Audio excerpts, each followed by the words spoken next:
Some topics make audiences want to look away. The challenge for presenters is figuring out how to talk about what people need to hear, even when what they're hearing might make them a little bit uncomfortable. Now, imagine if you could take a serious, high stakes subject and keep an audience engaged without watering down the message and yet mixing in creativity and, yes, humor. Well, we've got a best-selling author and a workplace violence prevention expert who has mastered the art of delivering difficult content and even moments of humor when appropriate. Ready? Let's go.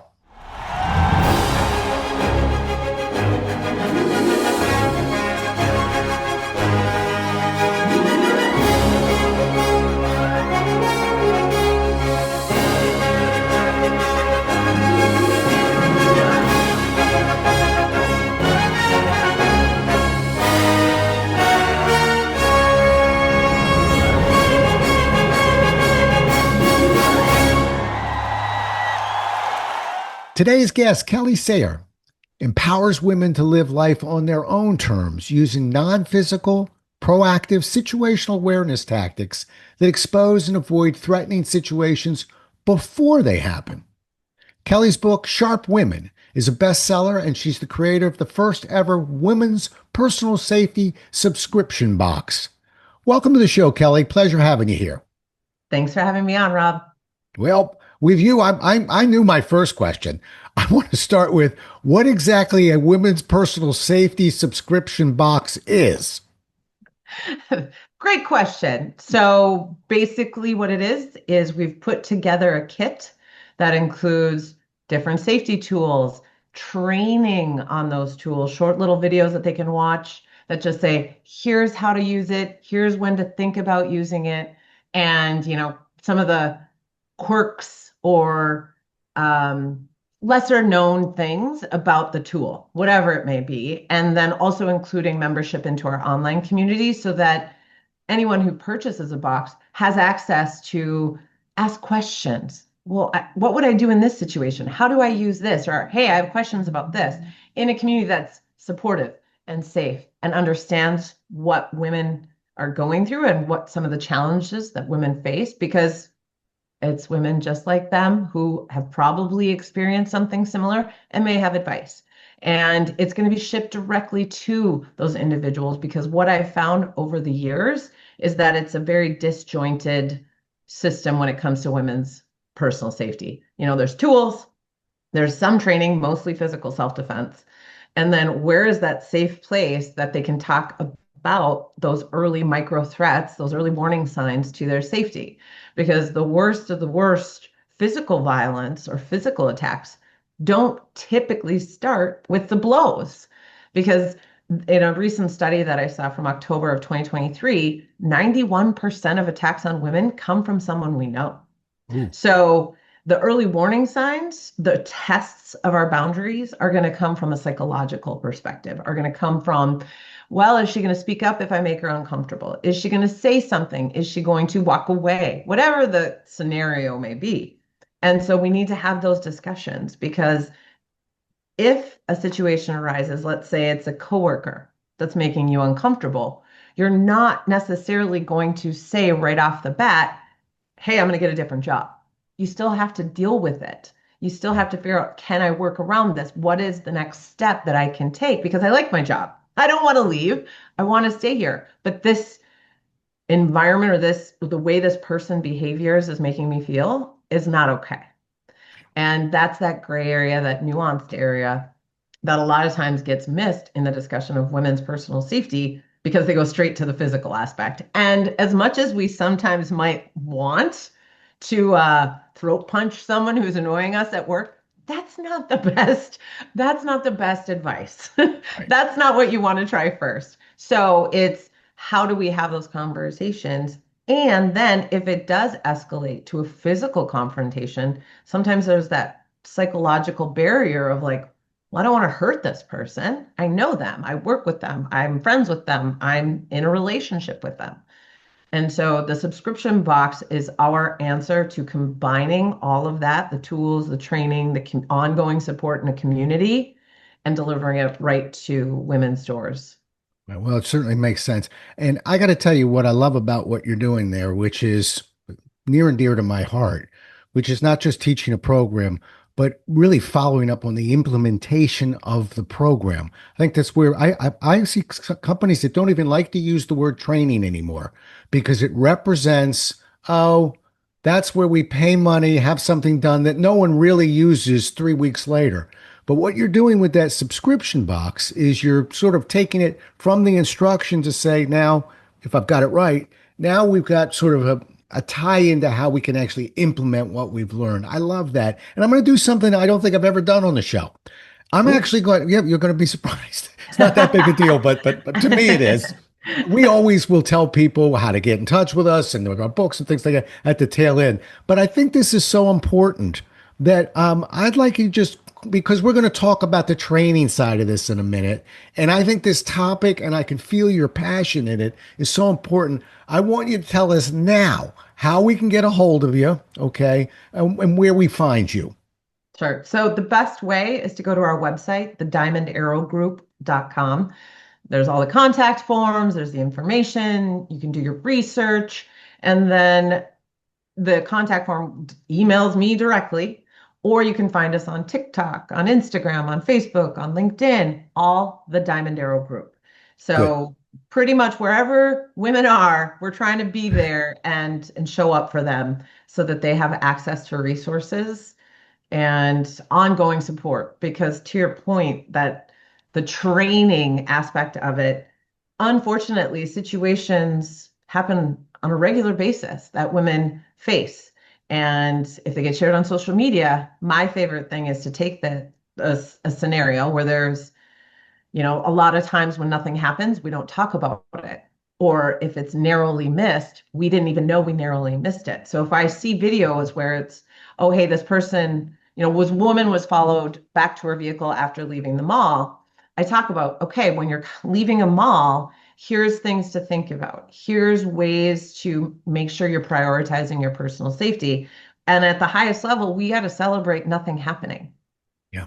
Like you did the right thing. Or if you feel like you're being followed in the store, what action steps can you take before you're leaving the store?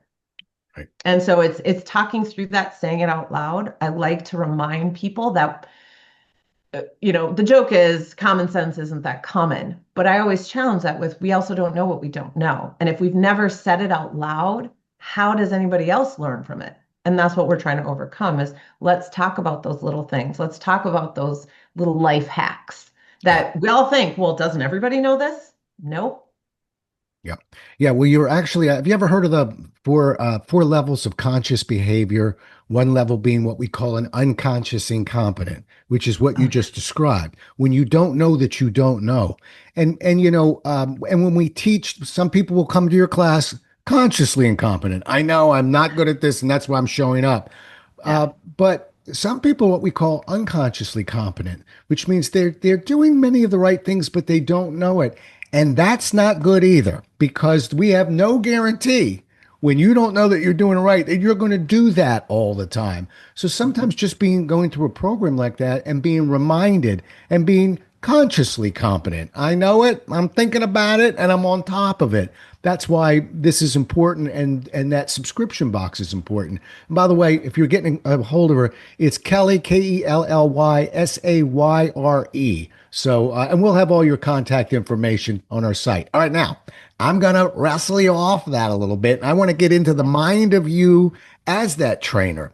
So Yes. you're dealing with a topic, and we trainers and speakers, we have topics maybe not quite as dramatic, but that audiences would rather avoid. What's the biggest challenge to you when you're presenting information like this, when you know that they both want to hear it and don't want to hear it at the same time? There's two parts to that question. One is many people have maybe experienced some sort of a traumatic event in their life where they ignored their intuition and then ended up in a bad situation, whether that was just a verbal argument or they just felt like, oh my gosh, that was really uncomfortable, or even worse, right? And so there's shame.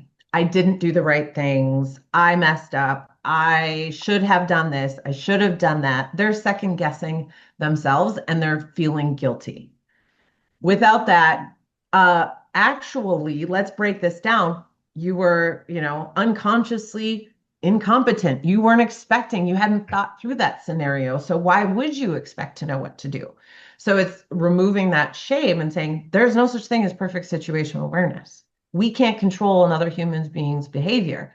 There's no such thing as you're completely safe all the time if you do X, Y, and Z because that's just not how life works. There's curveballs. There's always going to be curveballs. And the other thing is if they've, women are the biggest consumers, largest consumers of true crime, podcasts, documentaries, books, what have you, whatever medium that you choose. So there tends to be a lot of those scenarios in their head of worry. What if that happened to me? Oh my gosh. And they go kind of right from 0 to 100 of the worst case scenario. So when they see women's personal safety or they see women's self-defense, they immediately go violence prevention. They think, oh my gosh, they're going to be talking about all the gore. They're going to talk about all the bad things that have happened that I already think about in my mind, on a regular basis. And so it's so important to me when you talk about as a presenter, when I'm walking in to the conference center, to the meeting room, to the corporate training environment, to the building, is how I carry myself. Because if I come in looking like G.I. Jane, that's going to intimidate a lot of people because, like, well, I would never be like that, look like that. I can't relate to her. She's someone who could probably, take on a person 3 times her size and be fine. And I also don't want to come in looking like I don't know what I'm talking about. Like, I'm just here because somebody decided to hire me.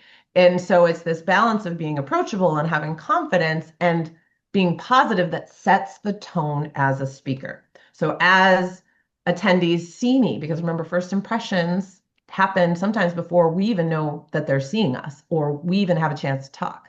So how you carry yourself, no matter what your topic is so important. And then two, when I get on stage, I set that tone immediately because I know they're in the room going, oh gosh, what is the direction of this? I've done active threat training or I've taken a women's physical self-defense class. So what is her, hook going to be? And so I start off my presentations with a funny video clip. And you and I talked about this when we were leading up to this Right. interview, is I start with a clip from the TV show Schitt's Creek, where they're making the chicken enchiladas and David's asking Moira, how do I fold in the cheese?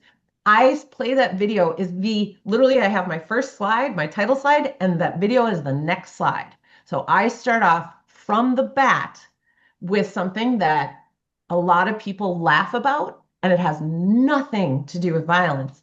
But the foundation that I'm setting is how many times have you been told you need to be aware of your surroundings? And you've gone, what am I looking for? How do I know I'm looking for the right things? Which is the exact foundation of that funny clip is he's going, how do I fold in the cheese? What do you mean? Because that's a lot of what my journey started is when I first said, well, what is situational awareness? What am I looking for? And nobody could really explain it. They were like, well, you'll just know.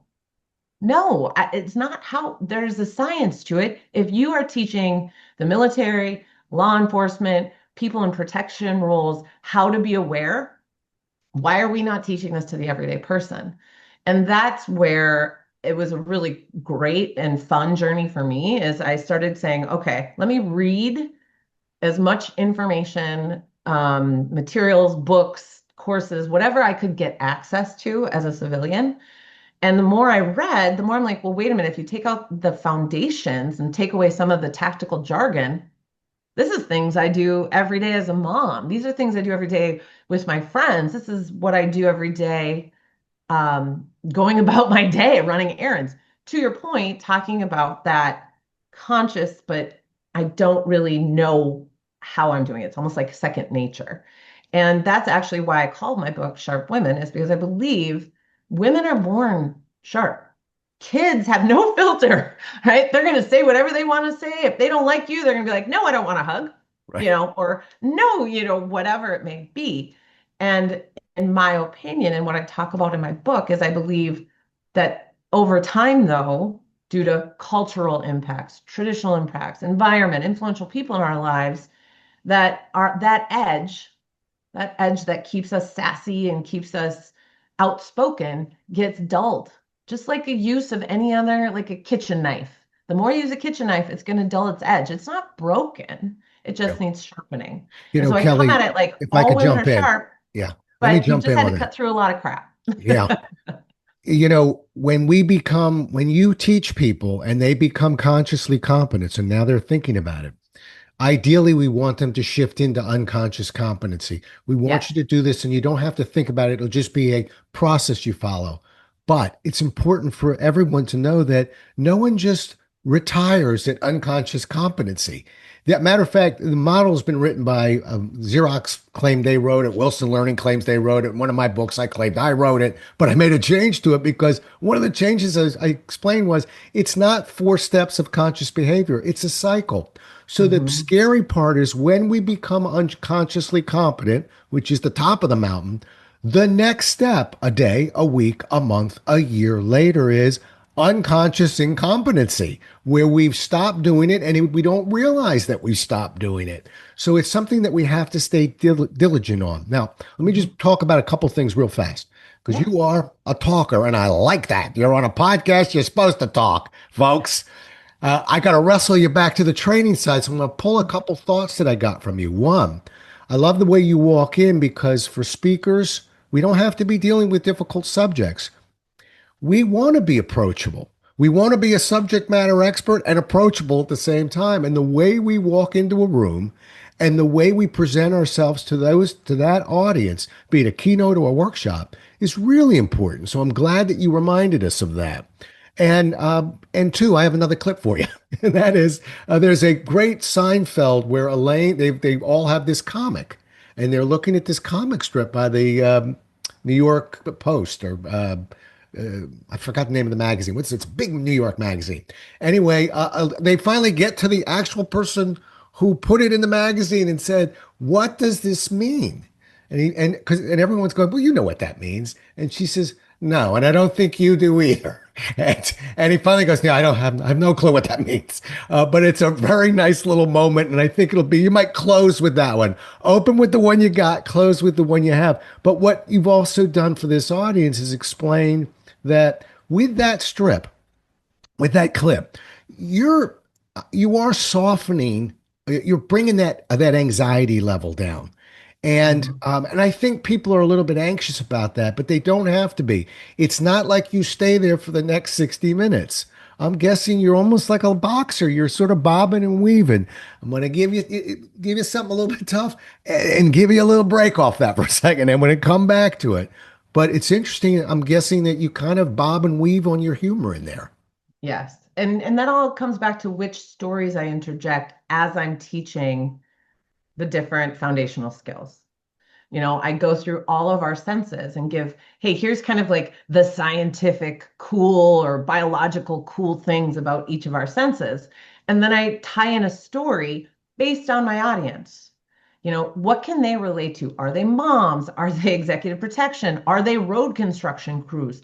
The stories I use then say, and here's how you probably do this in everyday life already. And I try and bring in the humor. So again, they're learning, but then they're also being able to relate to something in real life that's funny, but it's still learning the foundational skills. Because again, as trainers, presenters, if we're trying to get that message or get whatever we're trying to relay to the audience to stick, that humans learn best through play. We learn best when we're enjoying the subject matter, when we're enjoying the topic, we're enjoying the speaker's presentation style. And that's another key point about no matter what your topic is, how can you get the audience to relate to it and potentially have fun with it? Because that's going to stick. Because the next time a scenario comes up where and it connects to the story you told, it's reaffirming, it's kind of reinforcing that neural pathway in their head of like, oh yes, That's how my sight works. That's how my sense of hearing, we talk about hearing when it comes to personal safety is one of your strongest senses because you can hear at night. You can hear around corners. You can hear behind you. You can hear footsteps getting closer, whatever it may be.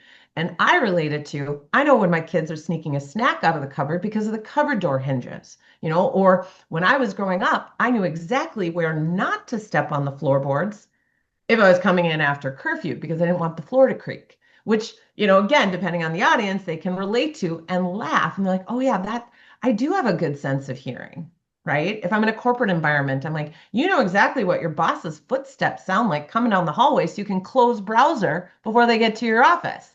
And that usually gets people laughing as Right. well. So, but it's still going, I'm still talking about how important our hearing is to informing us of what's in our environment.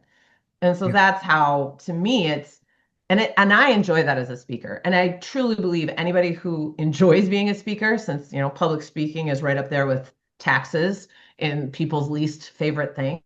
If you love speaking and being on stage, then that's how you can make that experience better. And you should enjoy finding ways to relate to your audience. Right. Now, oh, by the way, not to just to close the loop, it's the New Yorker magazine. Okay. It Okay, came to good. me. Now I can Yes, sleep thank you. tonight. All right. But the Yes. second thing I wanted to say was, do you ever worry? And again, I'm coming back to your topic. When I'm teaching a sales program, I'm not really worried about someone who may have been scarred in the Right. audience. But here you are. You've got maybe a workshop. How you do workshops on this, or keynotes, or Mhm. both? Both. Okay, so let's go workshop, a little bit more Okay. intimate, a little bit, you're really in that audience with them.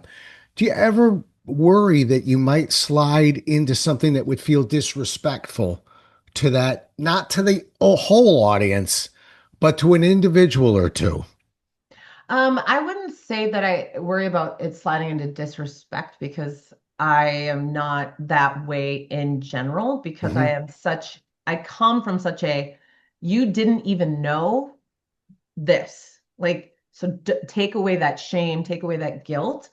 And so when I'm talking about potential scenarios, like, hey, here's one way to think about this scenario, let's say, I will come at it from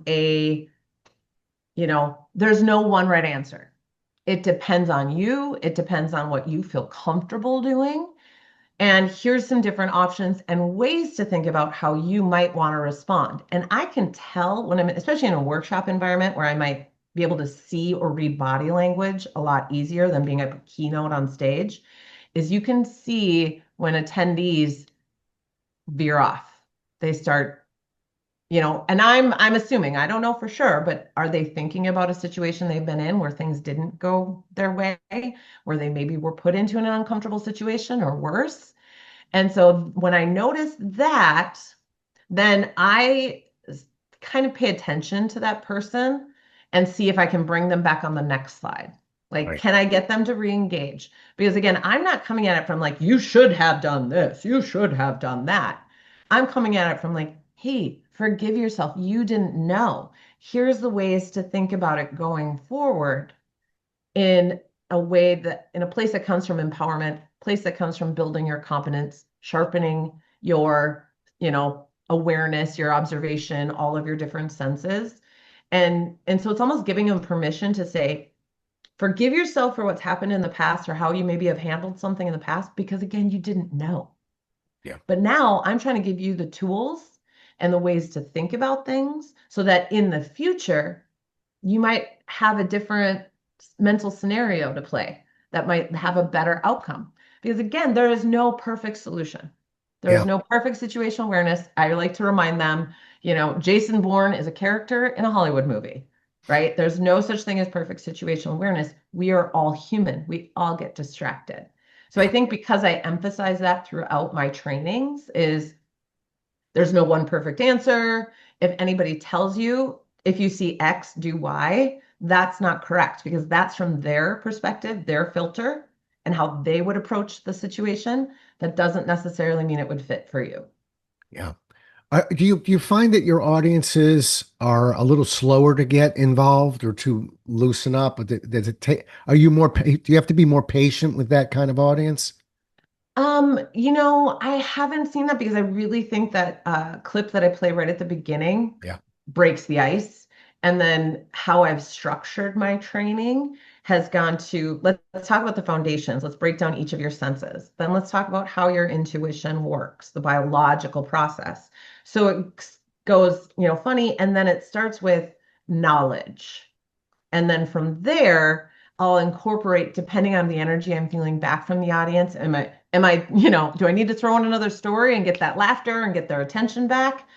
And then towards the end, I have interactive games that we play that are quick on articulation that again have nothing to do with, what were they wearing, what happened, describe the body language. It's describing these really abstract photos and people laugh because they're funny. And then they're trying to draw this. It's like Pictionary.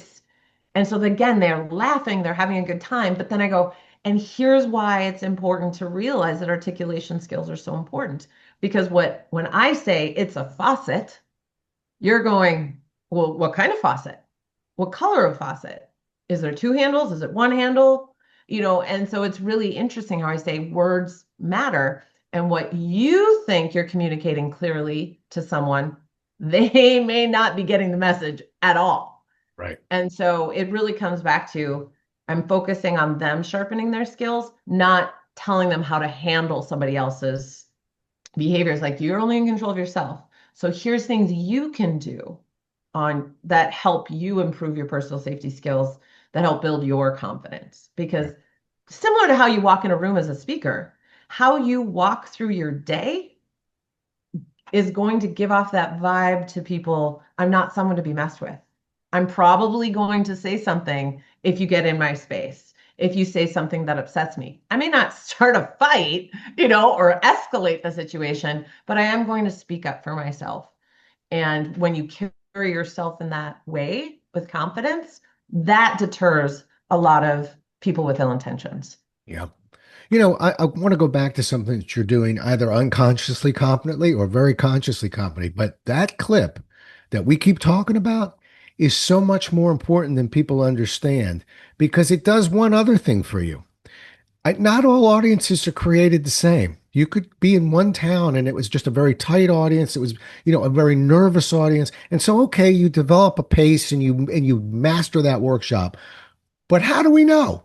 And the cool thing about clips, because I've been showing clips to start my programs when before we could do video. I was doing actually audio of Tommy Boy in a couple of sales programs in the 90s. But love them. Here's what I love about a clip. It secretly takes a temperature read of the audience because it Yeah. doesn't have a bad day.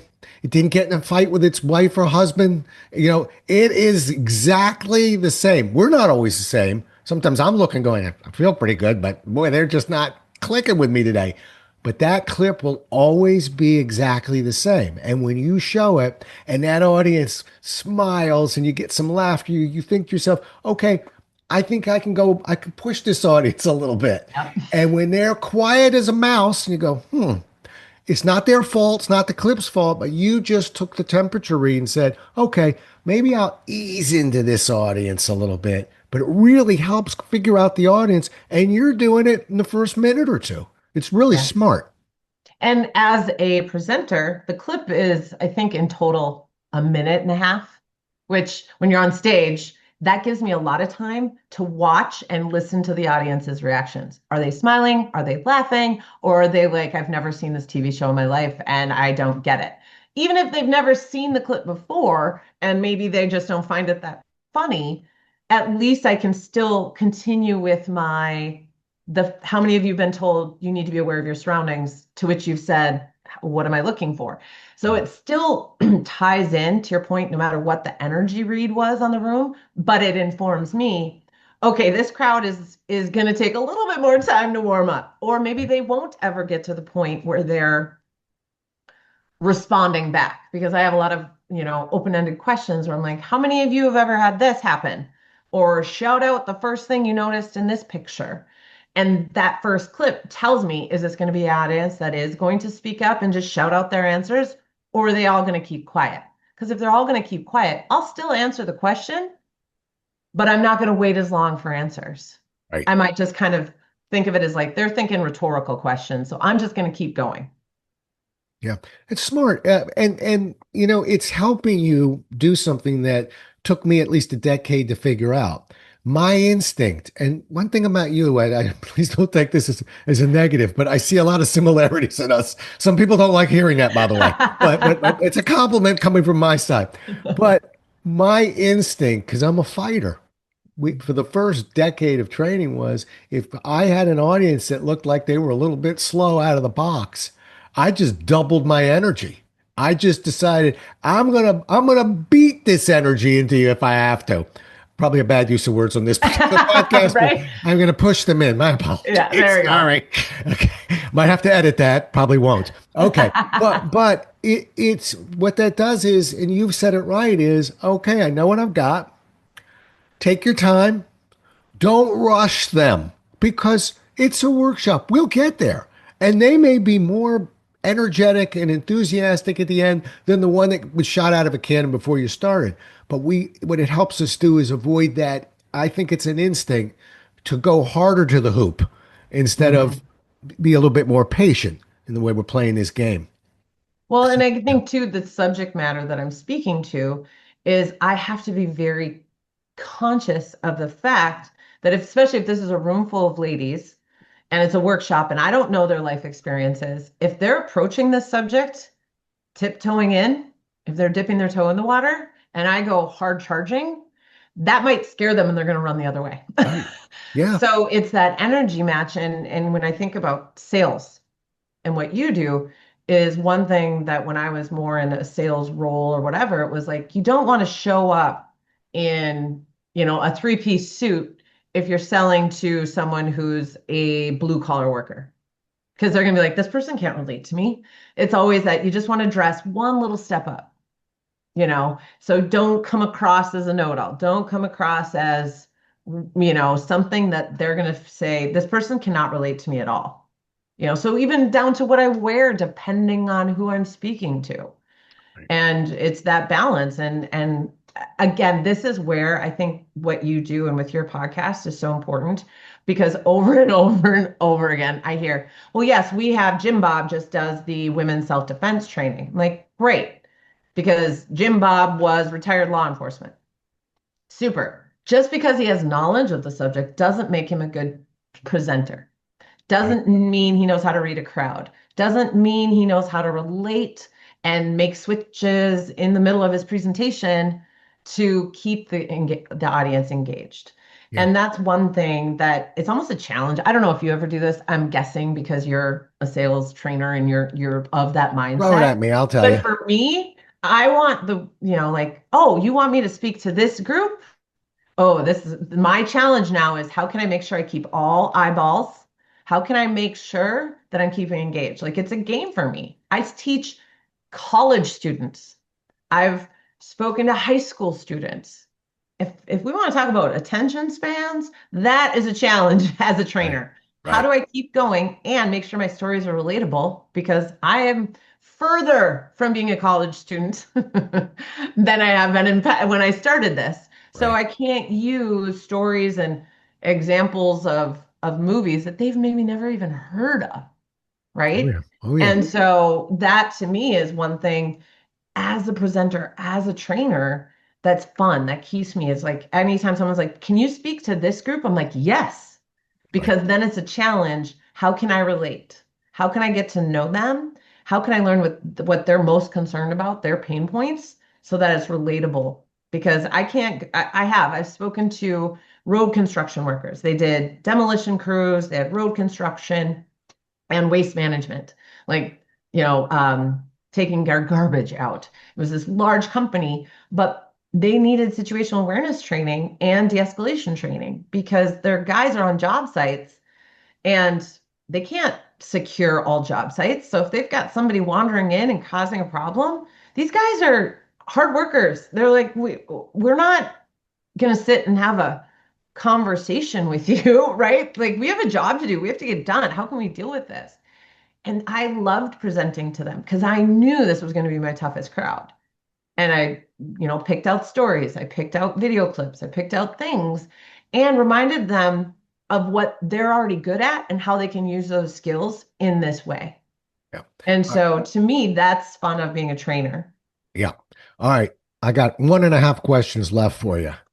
Putting you on a shot clock on this one. Okay. Okay. Uh, Although I shouldn't because I really want you to take your time with this one. But you know what? I talk about when people write books and we say, you don't find the book, it finds you. This is a topic that I'm assuming you didn't find it, it found you. Hmm. And so that's why I'm taking the shot clock off because I don't want to shorten this. But uh, tell me how this topic found you. I have no law enforcement background, military background, martial arts, nothing. But I found myself as a mother to two young boys, and my husband at the time was law enforcement. And so being in that world and having those conversations, kind of seeing behind the curtain of some of the bad stuff that happens, what nobody necessarily realizes, is going, I need to learn how to protect myself. And so I took my first women's self-defense class, and we spent the entire 4 hours doing all the physical skills, which was fun. Don't get me wrong. But at the very end of class, the male instructor said, but ladies, predators don't pick prey they think is going to kick their butt. They target someone they perceive as weaker. So the last thing you want to do is get into a physical fight. You need to be more aware. And then sent us on our way. And literally, I could not stop thinking about it from that moment.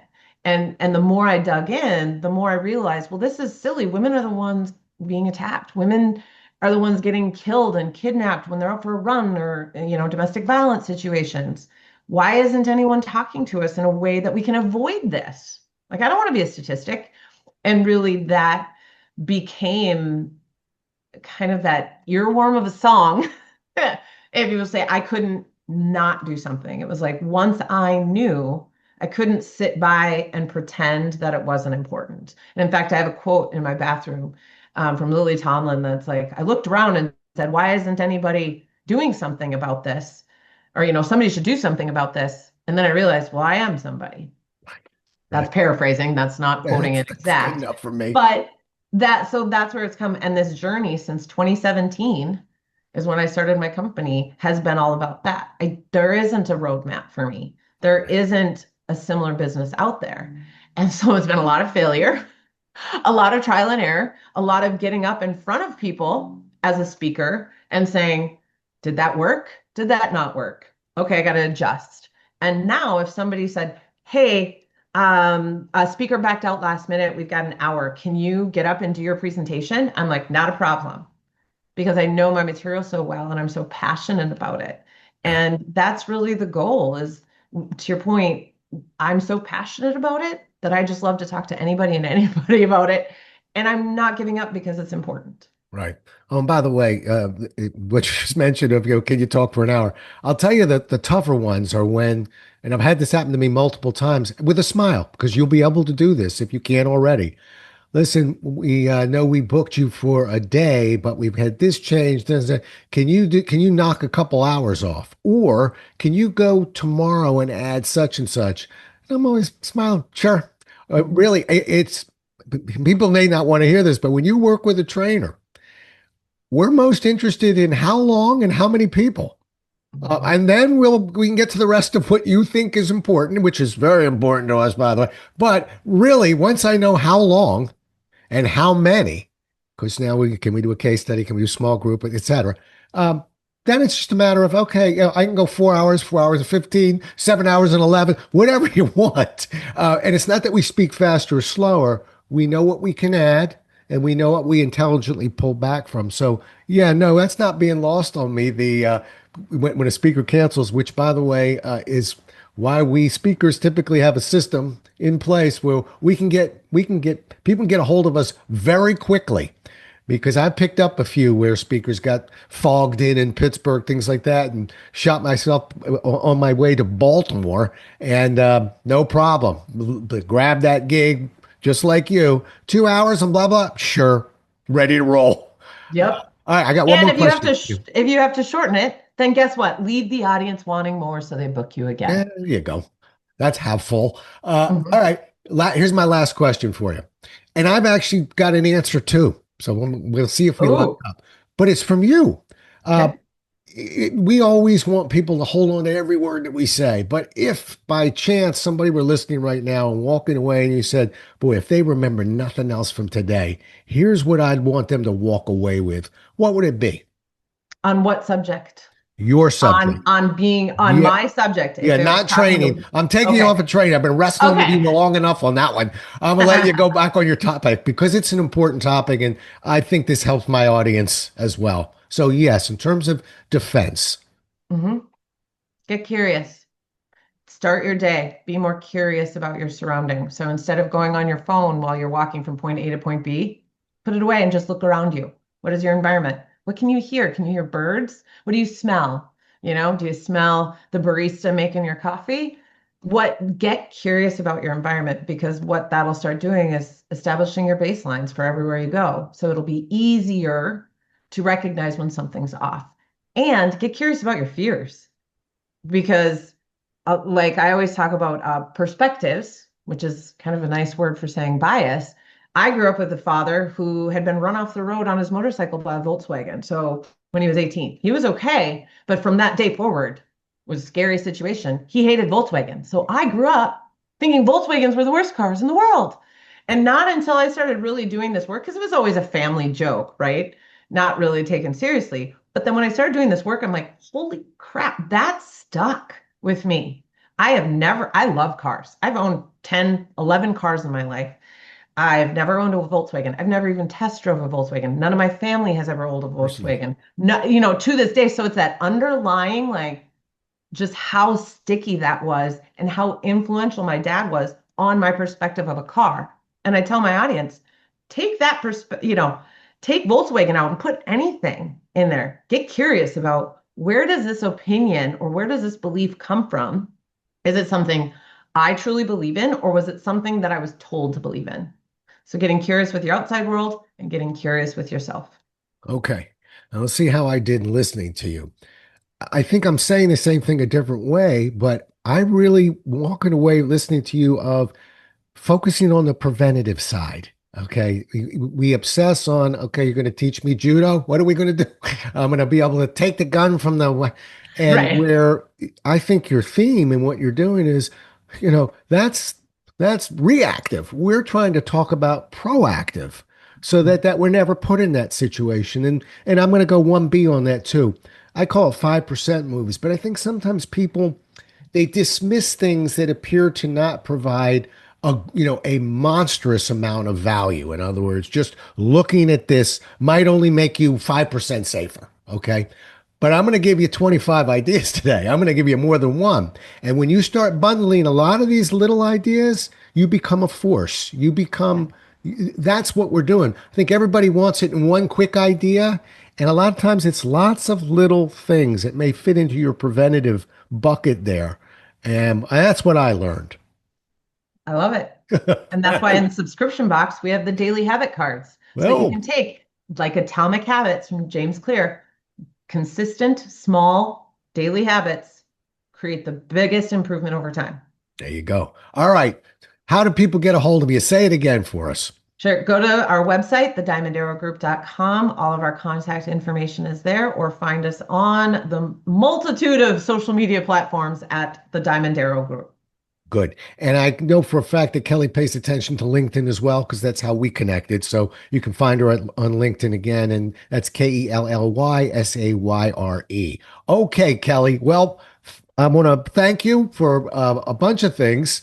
I may have to do a little light editing in this one, but there's a part of me with a smile that says maybe we should just keep it there. I say go for it. I I say say go be for it real, too. authentic. Yep. Good, good. If you watch on video and you're not walking the dog, you might see Rob turn a couple shades of red. That's good enough for you. That's worth half the podcast. But pleasure meeting you. Thanks for doing a great job, and good luck with what you're doing. I think you're Thank doing you. really important work there. Thank you. I appreciate it, Rob. Thanks for having me on. You bet. Well, we'll do it again as well as we can next time, everybody. Until then, stay safe. Thanks so much for listening. If you enjoyed today's show, please follow, rate, and review on Apple, Spotify, or wherever you listen. For more resources and to connect with Rob, visit thepresentationwhisperer.com.